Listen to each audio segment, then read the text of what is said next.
Welcome all to Emerald Downs Weekly right here on NBC Sports Northwest. Another week to look back at and look forward to at Emerald Downs. And there was another pretty big race on the scene last week that might get a mention or two. Joe Withey, along with Gary Doherty, and welcome to our Director of Media Relations, Vince Brune, for the first time this year. Probably won't be the last. Vince, good afternoon. Good to be here pinch hitting for Phil. Yeah, thanks. Yeah.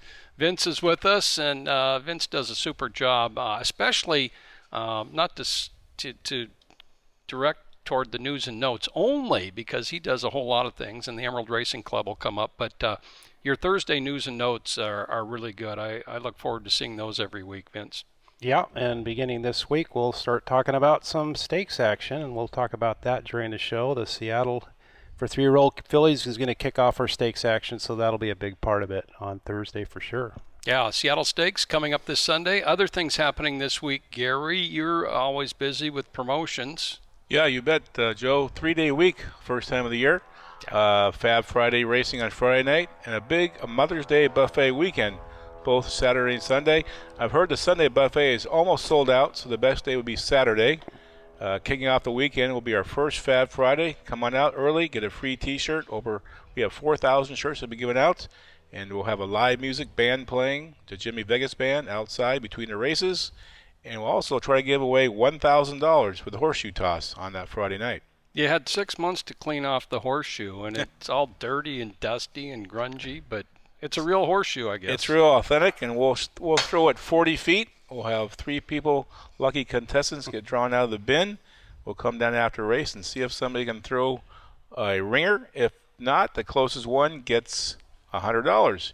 And, Joe, there's the Fab Friday T-shirt, which we'll have 4,000 to give away on Friday night. That's great. Yeah, that's a tradition. Fab Friday, get your T-shirt with your paid admission. Good for free entry on Fridays the rest of the season. Black T-shirt this year with the Emerald Downs logo. So the first Fab Friday coming right up. And as Gary mentioned, Fridays are fun. First race at 6:30. T-shirts starting to be given away at 4 p.m. Right. And also Saturday night, we've got some tribute bands coming out. We have a Scorpions and a Motley Crue tribute bands. Those shows are free, 8 p.m. start. Vince, going to come out and watch a little Scorpions on Saturday night? You know, I was a big Scorpions fan back in high school days, but we'll see. You know, it's, there's a chance, Gary. That's an ever-growing popular item on the Emerald Downs weekly calendar. Saturday night, live music up on the 5th floor, as Gary mentioned, free to attend. And the music starts after racing, couple hours, about 8 p.m. Yep, 8 p.m. And after you get down dancing and having some cocktails, we have that famous $3.95 steak and eggs in the casino. Yeah. Casino hours are open till 2 a.m., 12 card tables. Come on, maybe get lucky and make some money playing some blackjack. Okay, and we aren't far away from exotic animals. That's a day for the whole family. Coming up on May 19th, Sunday, we're going to have zebra races. We're going to have ostrich races and camel races that day, Gary. Yes, 3 big races during the thoroughbred racing card. Already having some of the jockeys and some of the people on the backside asking if they can sign up to ride an ostrich or a camel. So all the fields will be set, and should be a lot of fun. Last year's race was fantastic, the ostrich race. They are fast. Photo finish right there. Hey, look at the jockeys need to be on those ostriches. There's Tina winning the zebra race. We need some riders for those, don't we? Yes, and you got to be under 170 pounds. Okay. So some of us have been eliminated already. Couple of us. We'll make some contacts and get some riders for this year's event. Okay, so just tons of things on the promotional schedule. Check emeralddowns.com for more information on everything Emerald Downs. Hey, last weekend we had racing at Emerald Downs, Saturday and Sunday. A lot of neat events. Let's go to race number 3 on Saturday. And we had, we're showing this third race today. We're showing it because that's a first-timer from Chris Stensley's barn, and I picked the Stensley barn to have 10 maiden victories this year. There's their first. Diction, we're on our way. That's right, Joe. Yeah. And number 2, I believe, came later That's right. in the weekend. So you're off and running there, Joe. Yeah, that's a son of Golden Sense with Lorenzo Lopez. Let's move forward on Saturday, and congratulations to that first-time starter. race number 4. Here we go down the stretch in the 4th, and Das Bear became the first horse, Vince, to win 2 at the meeting. Sure did, and that was a nice win. Those of you who play figures, his buyers are 79 and 76, Wow. so he's really sharp early in the meet. Claim first out and right back in the winner's circle here for, I believe, Vince Gibson. There he is. Yep.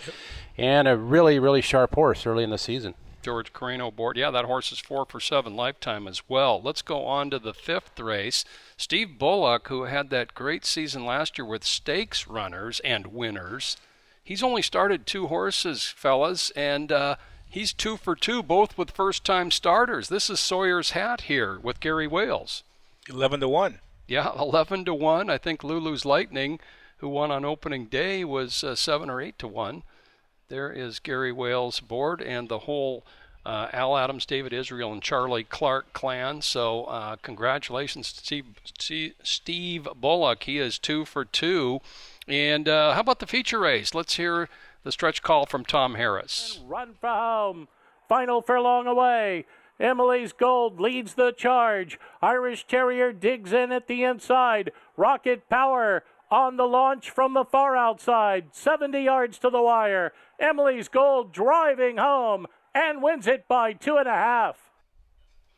Emily's Gold, did that surprise you guys? You know, he won first out last year, won a nice maiden special weight race. Vince, that was an impressive win. Yeah, and he's obviously likes this racetrack, Joe. Like you said, he had a nice maiden win here last year, and he was tried in some pretty tough company. So that was a real nice bounce back for him. That's right, Emily's Gold. Frank Lucarelli trained too, so. Roy and Ellie Schaefer, they've had a few good sons of Harbor the Gold. Well, we have much more to come here on Emerald Downs Weekly as we go to break some of the sights and sounds from last weekend.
2 days of racing last week at Emerald Downs, Saturday and Sunday. What an action-packed weekend. Kentucky Derby Day, of course, on Saturday, and a little bit more upcoming on the Derby itself.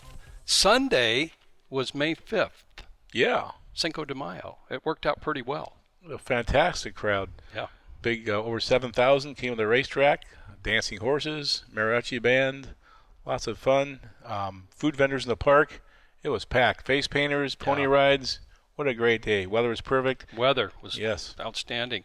Yeah, and Cinco de Mayo, as Gary mentioned, dancing horses. That's quite a show. It started at 12:30, our first race at 2 p.m. Now, if you missed the dancing horses, bring out the family, and you can see those again on Premio Esmeralda Sunday. Exactly, 2 o'clock post, and that is on July 21st, a Sunday. Yeah. One of our bigger days of the year. So come early and come from a great time of 2 horse shows, lots of music, festivities in the park, a great time. Yeah, so expected to be a nice weekend of weather again. Again, Friday night, 6:30, the first Fab Friday with the free T-shirt, and Mother's Day weekend this coming weekend, and I don't think we gave a little notice of those prize drawings. That's an extra nice hit on Mother's Day, isn't it, Vince? It's a real tradition. Yeah. I know you're busy rounding those up, and Mother's Day is also, this year is going to be the Hastings Stakes. So for older fillies and mares, and we got a little taste of that last weekend of some horses we might see in that.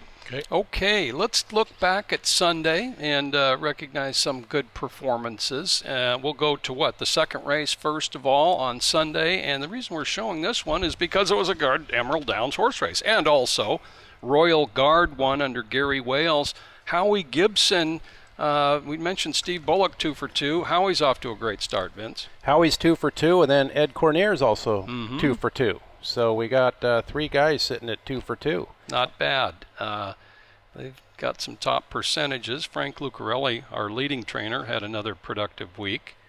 But they beat a 1-9 shot in that race. That's hard to do sometimes. Yeah, we had several heavy favorites not hit the winner's circle early on Sunday's card.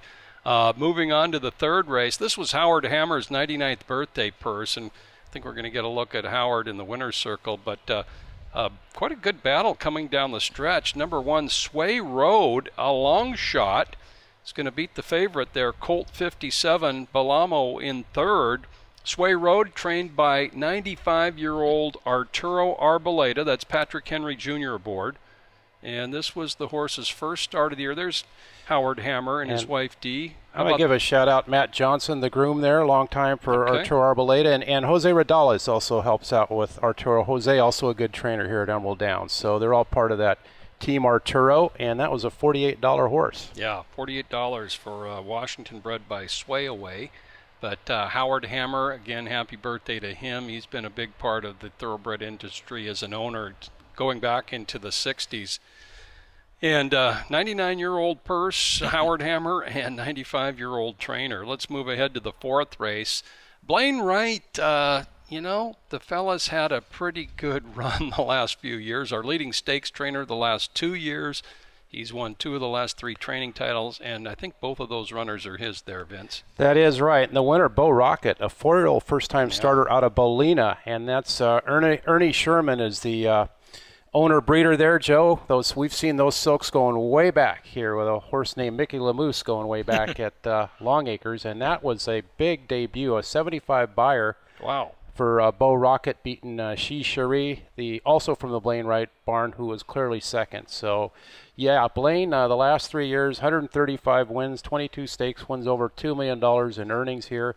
Those lead in all 3 categories by quite a margin, and he's off and running again here in 2019. That winner, I have a stakes winning mare here. Yeah. She could run 2 turns quite nicely. So this horse can obviously stretch out and be competitive maybe in a higher level, even stakes race going 2 turns this summer. Obviously some issues there, not making it debut till age 4, but that was really, really well done there. Yeah, I was a fan of Bolina. Absolutely. As Gary mentioned, a stakes winner here at Emerald Downs. A couple of her foals, Bo Tranda and Mr. Takahashi, very good winners as well.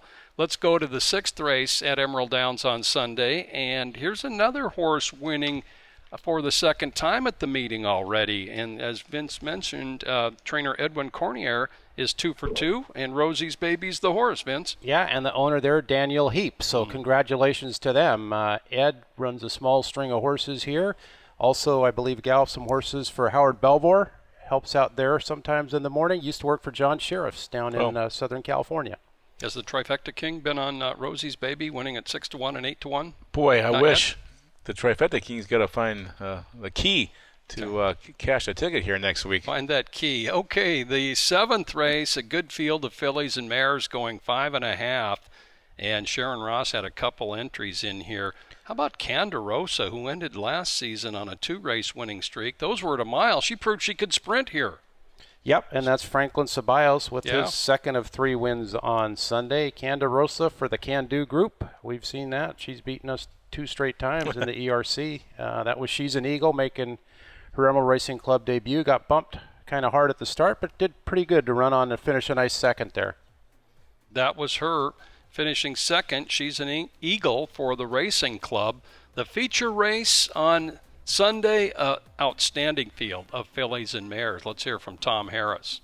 and they round the turn and run for home. Best of Me puts ahead in front. Bella Mia battles on from the inside, 200 yards away. Back third is Diamonds Are. Match race to the finish now. Best of Me, Bella Mia. Best of Me prevails. Blaine Wright finishes 1-2, and Vince, nice speed figure for the winner. Best of Me got an 86, which is the highest of any horse here at the season. And Blaine said after the race, being pointed to the Hastings Stakes. Bella Mia, boy, she ran a great season debut. We'll probably, I'm sure, see her in the Hastings also. Todd and Sean Hansen, owners of Best of Me. We have much more upcoming here on Emerald Downs Weekly. And we are part of Emerald Downs Weekly. We've got a newcomer to our team this week, Vince Bruin, our Director of Media Relations. Vince, good to have you. Good to be here. Yeah. Phil ducked the Kentucky Derby talk for this week. Phil Ziegler, track president, he was out selling tickets out in the park on Derby Day. He was. Yeah. And, I think he's still distraught over the Islanders getting eliminated in the Eastern Conference semifinals, and he needed a couple days off for that. That might have been it. Or maybe he's still out there in the park selling tickets, cashing everybody. Maybe he's a little bit slow because of the not many people cash, Joe. Oh, that's Come on. true. You're right. Yeah. Why? Because we're going to talk about that. Big build-up every year to the Kentucky Derby. Well, it's the world's most famous horse race. And for fans, so many occasional fans make that their rite of spring to go to a racetrack. And Emerald Downs certainly busy on Kentucky Derby Day. And then for handicappers, we love it because there's so many possibilities. The odds can be juicy. There's just all that coverage on it since the Breeders' Cup in the fall. With that said, let's watch and listen to the finish of this year's Kentucky Derby. And they're into the stretch. Country House on the outside. Code of Honor down toward the rail. Maximum Security keeps on fighting. War of Will is there too as they come to the final furlong. It is Country House on the outside. Maximum Security so dead game. He keeps battling on. Maximum Security. Country House 1-2 down to the line. Maximum Security wins the Kentucky Derby.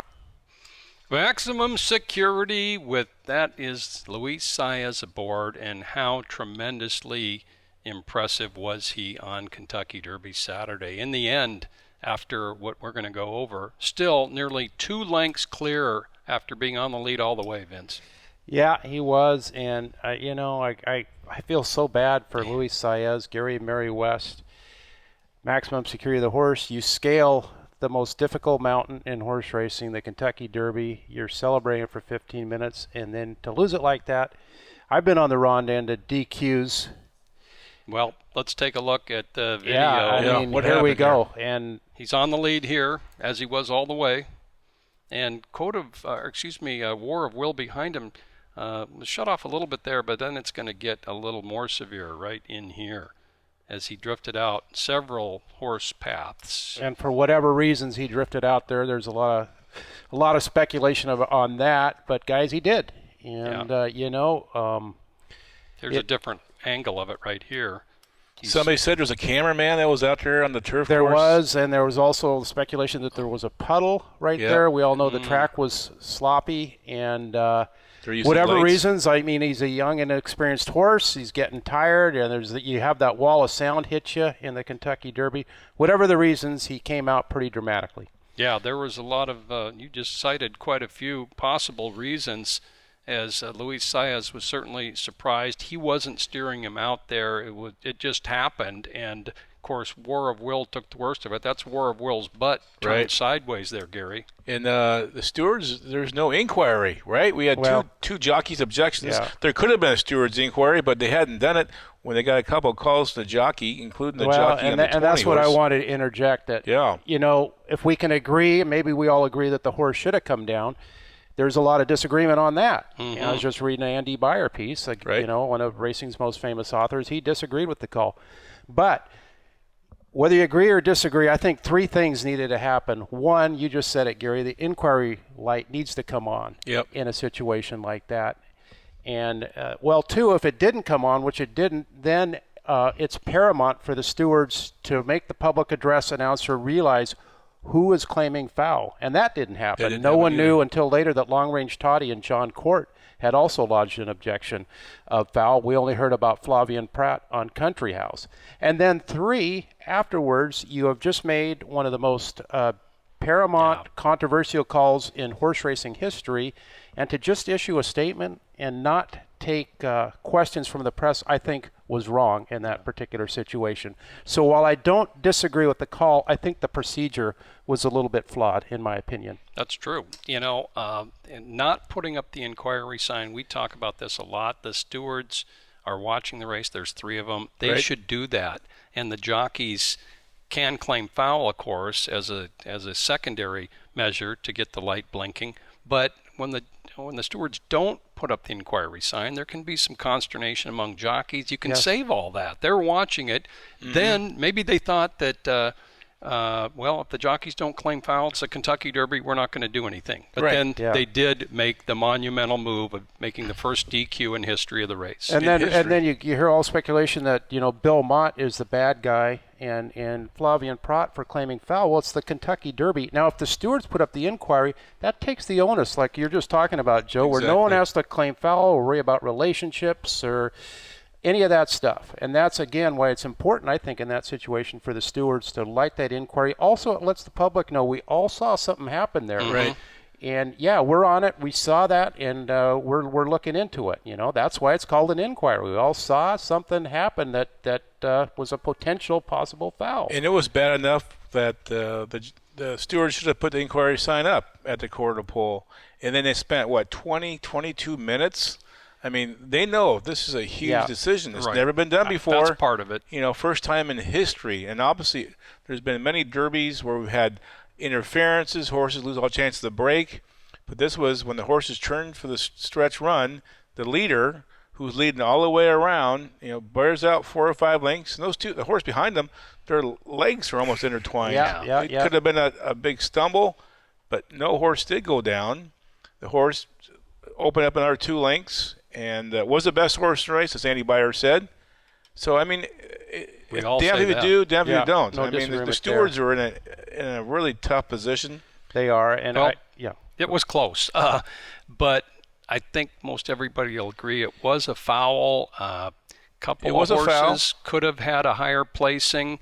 You can't say anything for sure on that, but I certainly believe it could have cost a horse a placing. So, but is that paramount over disqualifying the horse who probably was the best horse that race? Do you take away his? Yeah, that's the rule. That varies from jurisdiction to jurisdiction, but that That's was the the rule in rules they were Kentucky. under. Yeah. Is if it cost a horse a better placing, they may take a horse down, which doesn't mean they have to, but they may, and they did. And I don't have a problem with the time. I mean, at that point, you know, you got 20 horses or 19. Oh yeah, and you're trying to figure out where to place horses and all that. Exactly. It's there's so much at stake there that I didn't have an issue with that. I just think the procedure could have been a little bit better. Yeah, they weren't ready for this. It's never happened before, and they were not prepared, and they should have had a press conference. I mean, this is our biggest race, and they kind of flubbed that, like Vince was saying. Okay. We had some wagers last week. We did. And I did the best of everybody. We spent $50 imaginary. I only lost $35 on my bets. I had the scratch of Heichel. That saved me $15. So Roadster, I think he finished 17th or some. Well, officially maybe 16th because Maxim's Security was placed 17th. Phil went with all the Baffert horses, and Phil got shut out. Phil had a 5-horse box, exacta, trifecta, and Gary, you only lost 36 because you were going to have some imaginary beverages with the rest of it. So how'd that work out? Well, the 8 finished 3rd, but those drinks were expensive, but worth it. We need to do better next year. Okay, Kentucky Derby, a tough one with 19 horses and, of course, all that extra drama this year. And the Preakness is coming up on May 18th. Preakness Pancakes here at Emerald Downs. We'll be right back on Emerald Downs Weekly. Emerald Downs Weekly. Thanks for joining us. And, the Kentucky Derby memorable in several ways for 2019. And 2 weeks after the Derby every year is the second jewel in racing's Triple Crown, the Preakness Stakes. And Emerald Downs has our Preakness Pancakes tradition, so join us for that. Starting at 9 a.m., right on track level above the paddock from 9 to 11 a.m., you get a free pancake breakfast. Joe, don't forget the bacon. I was waiting for you to throw that in. You jumped right in there. Yeah, pancakes and bacon breakfast. There's coffee and orange juice as well. It's a great tradition. We have a couple of speakers with some great local information. Some Preakness talk could jump in there as well. And if you attend Preakness Pancakes, you also get admission to the day's races. Yes, you sure do. There's a look at some people enjoying Preakness Pancakes. So that's coming up on Saturday, May 18th, as well as the big race from Baltimore. And how about it, Vince? This year, the top several horses from the Derby aren't back. And in looking back, this is the first time the Derby winner hasn't run in the Preakness since Grindstone won the Derby in 1996. Yeah, that's really surprising. And you, Joe, and we remember Spendabuck in 1985 going to the Jersey Derby.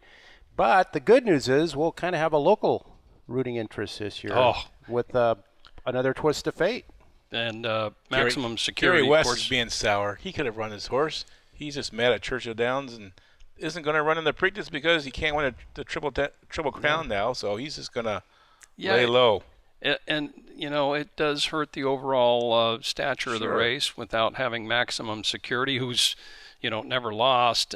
He's lost officially, but 5 for 5 first to the wire. But Vince said it. Boy, we're going to be buzzing here on Preakness Saturday. Blaine Wright is going to start another twist of fate in the Preakness Stakes. And he had that huge win in the El Camino Real Derby at Golden Gate, which gave him automatic entry into the Preakness. And then he almost won the Sunland Derby. That's Cutting Humor just ahead of him at the wire. Cutting Humor was 11th in the Kentucky Derby last Saturday. Yeah, and then he went on to the Lexington Stakes at Keeneland and ran a decent second there, I thought. And I mean, he's got to be taken seriously now in this race, I would think. We've all seen what a grand-looking individual he is. Beautiful. Scat Daddy. Son of Scat Daddy, owned by Peter Redekop. And shoot, we're looking forward to that. Jockey Chains? Was it he's going to, one of the Ortiz is getting up. I think, though, you know, watching his races, he's good on dirt, but, boy, that race on at Golden Gate in the El Camino Real, you just do not see horses do that over that surface where they come away like that. And he just finished in full stride like a superstar. And I'm using that word cautiously. He really looked terrific. So maybe he's just a better synthetic, certainly being – with his breeding, he has a license to go on turf too. But but I totally understand going to the Preakness with this horse. Yep, they're going, and Blaine Wright will be here at Emerald Downs this weekend, and the whole family's leaving for Baltimore on Monday, and that includes his father, Richard, his mentor, Richard, outstanding trainer in Northwest history, as well as a very outstanding jockey, and so that is great. Another twist of fate headed toward the Preakness. And, Country House, Code of Honor, Tacitus, Maximum Security, none of them running in this year's Preakness. So that race is really wide open. There's a local superstar, a Maryland horse, Always Mining, who has won several in a row. And he should have a good chance this year, the local horse. So the Preakness Stakes coming up on May 18th, but before that, the Seattle Stakes here at Emerald Downs. That's this Sunday, our first stakes race of the year. We've got a great stakes schedule, Vince. We do. This is first of 29 worth over $1.5 million.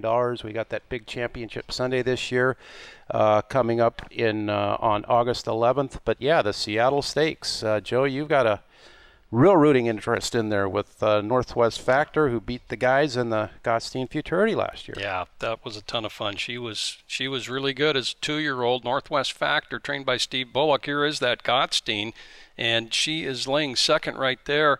She is going to get up over time and time again right on the line. And that was a bunch of colts. 46 Carats was in there, another filly. But Gary Wales rode her for the first time, and I think Steve Bullock is going to put Gary back aboard. And Steve, of course, off to a great start this year. We mentioned that. So is And- Gary Wales. Gary Wales, Oh, he's leading top of rider. the colony with 7 Okay. wins. Yep.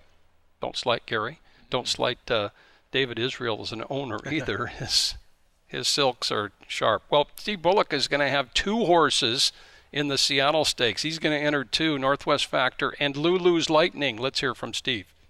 Yeah, well, we got our good filly, Northwest Factor, that won the Godstein for us last year in the Angie C, and this will be her first out. We're looking forward to running her, and we also have a filly that broke her maiden special weight. Her name is Lulu's Lightning. That's got a lot of speed, so we should have a good 1-2 punch. One goes to the front and one stalks a pace, so I'm looking forward to Sunday.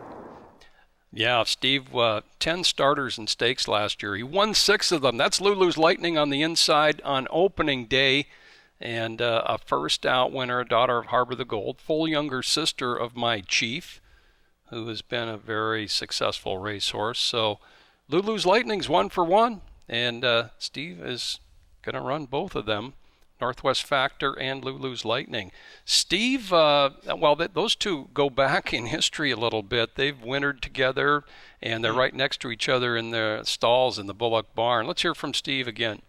Fairly well. Oh yeah, they bickered back and forth across the paddock there all winter long, and it'll be interesting seeing those two run together because they've run together ever since we bought them out of the sales. So they're like, except we couldn't put them together this year or last year because they wanted to kick each other. But yeah, they know each other very well. Northwest Factor, she's just a sweetheart. She's fine if you're giving her mints. When you walk away, you got to watch out. She might bite you, but they're both mint freaks. As soon as the owners come down, they start pawing and digging, wanting the mints. But they both got, one filly might be a little hotter, the Harbor the Gold filly, but they're both pretty nice fillies. Steve Bullock with a pretty good hand for the Seattle Stakes. Mike Puich expected to start 46 carats. Killarney last from the Lucarelli barn, won here last year and has a couple of wins in Northern California. So looking forward to the first stakes race of the season this Sunday, Mother's Day, Emerald Downs. We'll be right back on Emerald Downs Weekly. Emerald Downs Weekly here on NBC Sports Northwest. Thanks for joining us as we look ahead a little bit and do various things with Gary Doherty and Vince Brune, our Director of Media Relations. Thanks for pinch hitting Vince today. Great to be here. Yeah. Okay, hey, let's do our stat versus stat deal, and let's take a look at a race back in the late 90s. Emerald Downs opened in 1996, and hear from then track announcer Robert Geller. Edenator is green as grass on the outside, and Mula Gula not so saintly in front. Mula Gula the outside. Edenator not running truly. It's Not So Saintly joined and headed, and it's Mula Gula. Mula Gula in front of Not So Saintly, and an upset win. Mula Gula wins the lads. Second Not So Saintly, and 3 or 4 Edenator. Mula Gula won the 1998 WTBA lads. That's Steve Bullock, the trainer. Over 20 years ago. Steve Gula was the winning owner, and he had a group out at the track on Derby Day. I saw him. Yep, which big made group. me think of Mula Gula. Didn't he buy that horse with his credit card? You know, I think that was part of the story. Yeah, he went to the sale and had never bought a horse before, and all of a sudden, Mula Gula's at the top of a unique list. Okay. Highest earnings of a horse that began its career at Emerald Downs, he or she. Mula Gula is number 1. He made $684,000. He left here. He won a couple of derbies in California. He ran third in the Arlington Million. He almost won on Kentucky Derby Day. Straight Man beat him by a head in that 7-furlong sprint. Class included the great mare. Yeah. Second, she went to Louisiana, won a bunch of money. Striker PhD did most of his damage in Washington at Emerald Downs with 2 Longacres miles. Harvard Avenue was third in the Dubai World Cup sprint, and the great Wasserman.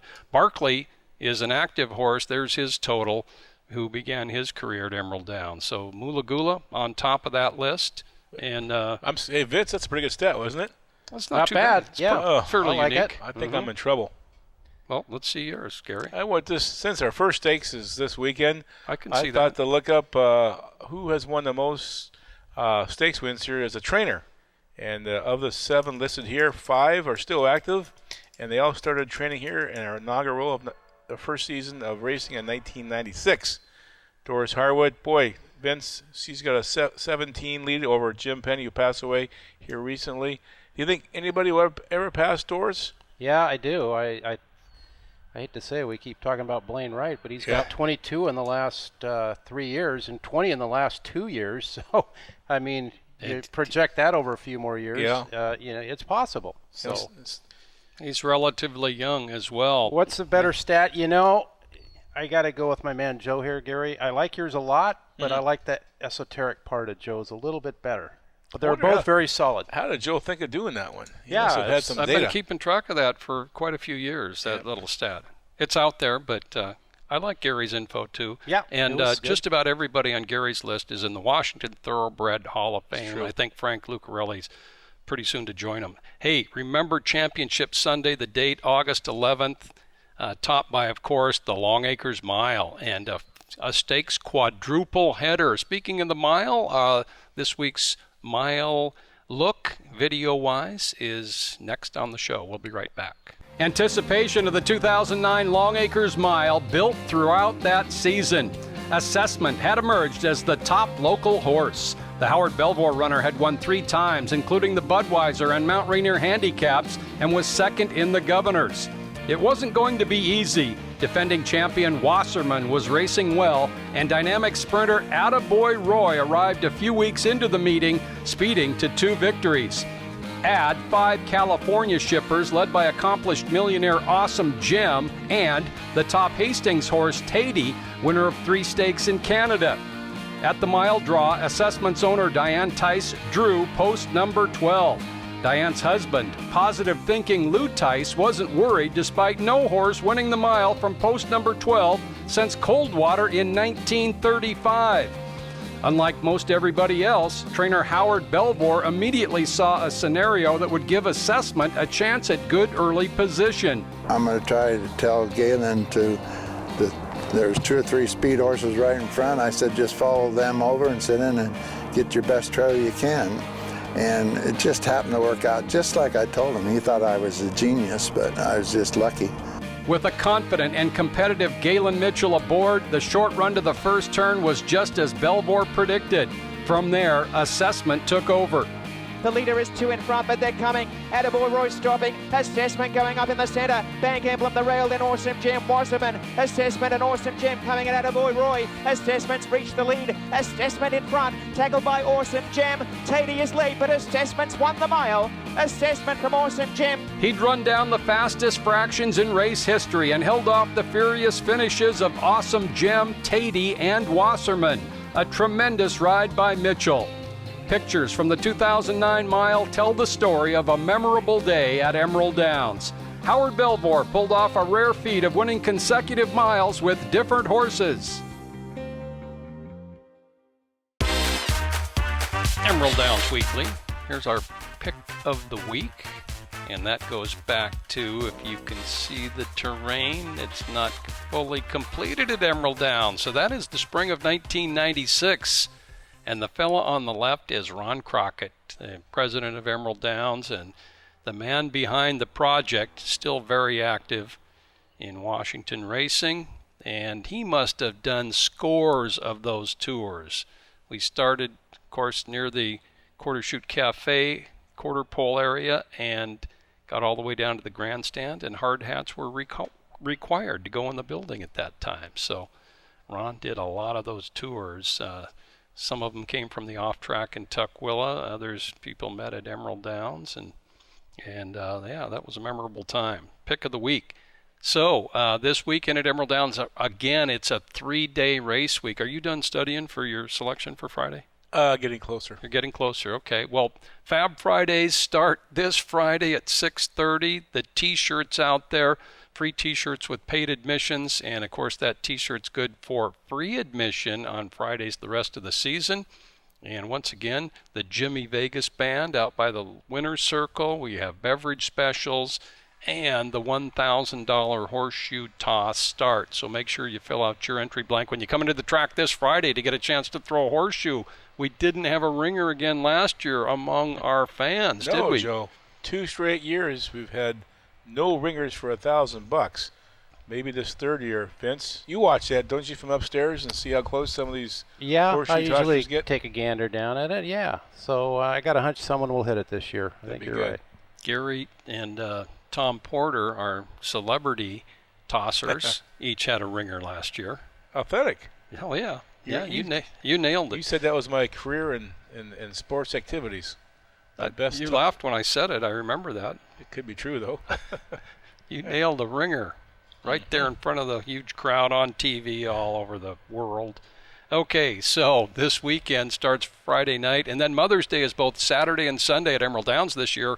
Our fantastically popular Mother's Day buffet, both Saturday, May 11th, and Sunday, May 12th. We're going to have prize drawings each day for the gals, so fill out your free entry blank once again, and you'll be eligible for some nice prize drawings and enjoy some great racing. First race at 2 p.m. Aren't you bringing a foal and a mom out to the racetrack? A mare and a foal on Sunday. Yeah, that's a real treat.